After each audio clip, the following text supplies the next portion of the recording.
Hello friends, आप सब कैसे हैं? उम्मीद करते हैं सब बहुत बेहतर होंगे और आप सभी लोग प्रिपरेशन नीट का कर रहे हैं। और आप लोगों के पास सबसे अच्छी देखिए इस साल की भी है। आप लोगों को गोल्डन चांस मिल रहा है, समय अभी आपको काफी मिल रहा है प्रिपरेशन करने का।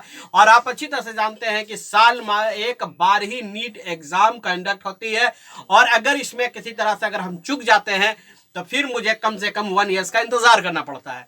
तो ये हमारे लिए बहुत अच्छी चीज है। लेकिन आखिर कब तक इस उधेड़ भेद में आप सब है कि फॉर्म कब रिलीज होगा और आपका एप्लीकेशन फॉर्म का लास्ट डेट क्या होगा, एग्जामिनेशन कब होगा और हमारे पास कितना समय बचा हुआ है, और इस हिसाब से आप प्लान बना के आप प्रिपरेशन भी करते हैं।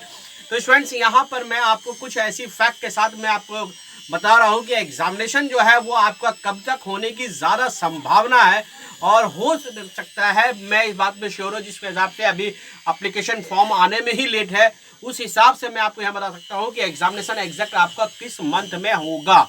ठीक है, ये आप पिछला रिकॉर्ड को पूरी तरह से खंगाल को देखते हुए और जो सिस्टम से जिस प्रकार से एनटीए एग्जाम कंडक्ट करती है उस बेसिक आधार पर है। तो स्टूडेंट से चलिए आप देखते हैं हमारे पास अभी आपको पता है सीबीएसई का अभी आपका एग्जामिनेशन कब है। स्टार्टिंग होगा 10 और 12 वाले बच्चों के लिए, वो है 26 अप्रैल। अभी डेट शीट नहीं आई है लेकिन नोटिफिकेशन ऑलरेडी जारी है कि 26 अप्रैल से एग्जामिनेशन होगा।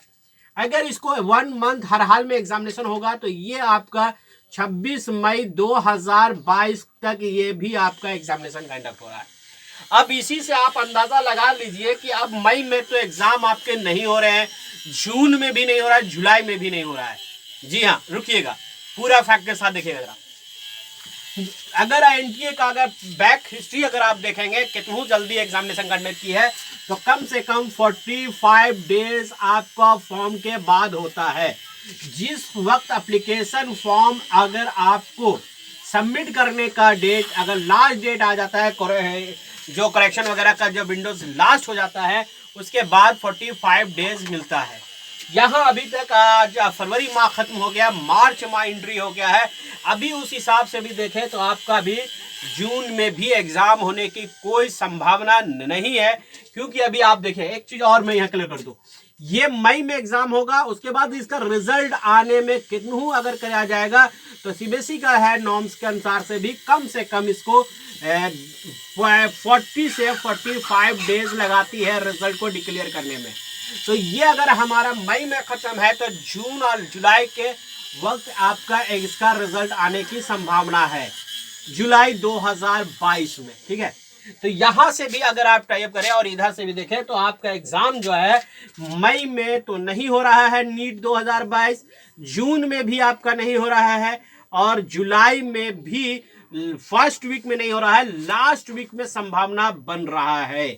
यानी जैसा कि पिछला रिकॉर्ड को अगर आप देखेंगे तो एग्जामिनेशन जो कंडक्ट हुआ था वो सितंबर चला गया था, लेकिन इस वक्त जो एग्जामिनेशन का जो सिनेरियो बन रहा है वो आपका जो होगा, ये टारगेट आप रखिए जुलाई लास्ट वीक के और या अगस्त फर्स्ट वीक ही रखें, बेहतर होगा फर्स्ट वीक रखें।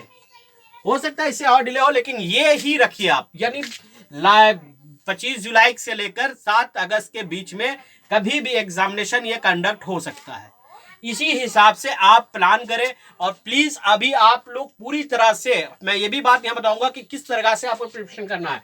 एप्लीकेशन फॉर्म जो है वो फरवरी माह तक, आज 28 तारीख खत्म हो गया, आज इस महीने डेट खत्म हो गई है। अब एप्लीकेशन फॉर्म जो है वो आपका मार्च महीने में एंट्री करेगा, वो भी 15 से बिफोर करने का चांसेस बन रहा है।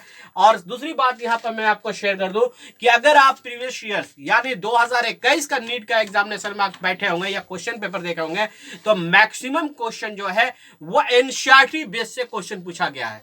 जी हाँ, इसलिए एनसीईआरटी के और खास करके सारे एग्जाम्पल वाले जो क्वेश्चन थे, जो सॉल्व प्रॉब्लम थे, वहां से भी उठाया गया है।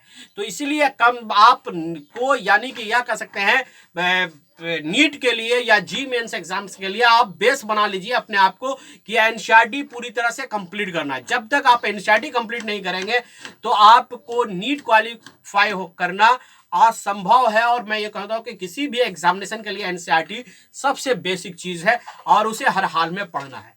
ठीक है, पहले आप एनसीईआरटी को जल्द से जल्द आप खत्म करें। हम उम्मीद करते हैं बहुत से बच्चों को खत्म हो गया होगा। एनसीईआरटी को कंप्लीट करें और एनसीईआरटी के जितने एग्जाम्पल है और सारे प्रॉब्लम को सोल्यूशन आप जरूर करें। ठीक है, सबसे बड़ी बात। दूसरी बात मैं यहाँ पर ये बता दूं कि आप अगर एनसीईआरटी कंप्लीट कर लेते हैं तो आपको क्या करना है प्रिपरेशन में 10 इयर्स का, ठीक है, 10 इयर्स नहीं 5 इयर्स, मैक्सिमम 5 इयर्स का प्रीवियस ईयर्स क्वेश्चन को सॉल्व जरूर करेंगे। अगर इसको आप सॉल्व कर लिया, अभी भी मैं कह रहा हूं जो बच्चे का अगर प्रिपरेशन हो चुका होगा, बहुत ऐसे बच्चे हैं जिनका प्रिपरेशन हो चुका है और वो स्मूथ है, लास्ट टाइम में अगर दे रहे हैं तो प्रीवियस ईयर्स का क्वेश्चन 5 इयर्स का जरूर बना लीजिए कम से कम।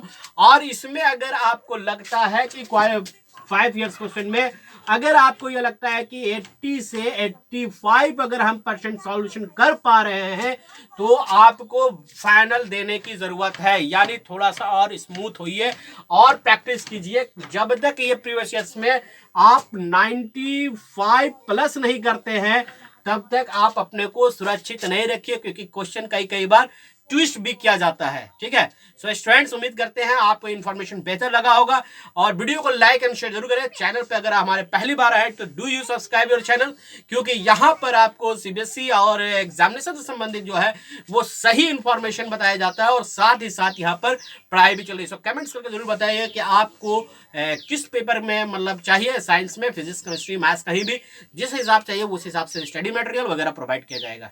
जय हिंद।